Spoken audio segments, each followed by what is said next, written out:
You know how all these trophy hunting bans are specifically tied to sort of the charismatic megafauna.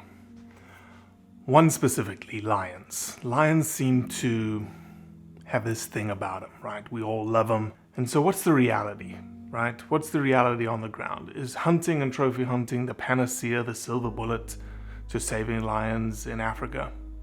No.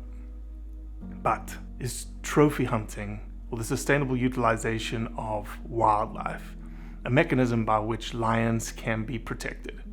The answer is absolutely yes.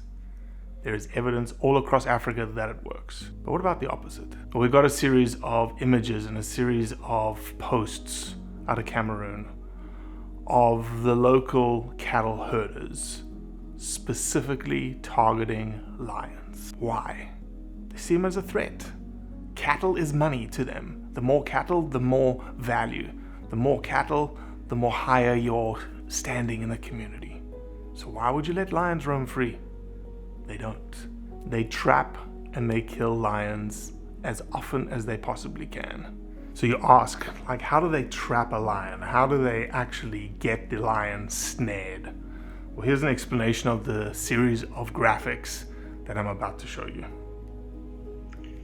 So with the lion trap, it works like this. It's like in a little rectangular form, and in the beginning there's a small little opening there, and on the photo there you can see there's a cable tied around a branch, you understand? So they put like normally a dead carcass in of a sheep, a cow, or a goat, and then that thing just starts to rot, and then the lion comes, he puts his head down, he wants to go in, and then the cable just snags him around the neck, and then that guy came, he didn't even shot it, he didn't even shoot it with a gun or a bow and arrow, he clubbed it to death with a piece of wood, with like a club. He bashed the head in of a little juvenile lion, you understand? So that's how lion traps work.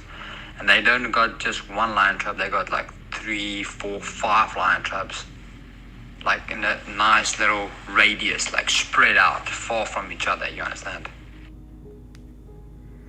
That's the reality. The reality of when you do not put value in wildlife and another land use is more valued. It's plain and simple. There's not much to debate here. It's all tied to what do you value the most? And you can't fault these individuals. They don't value wildlife. They value the cattle. So how do you make wildlife more valuable than cattle? That is the question. By engaging the community in jobs and community uplift, community empowerment, all those things would allow the wildlife to be valued more than an alternative land use. But it's tough. And I'm, again, not saying that hunting is the silver bullet. It's not the panacea. It works in certain circumstances. It works better when you've got the right people doing the right things. It's a tough situation. But it's reality.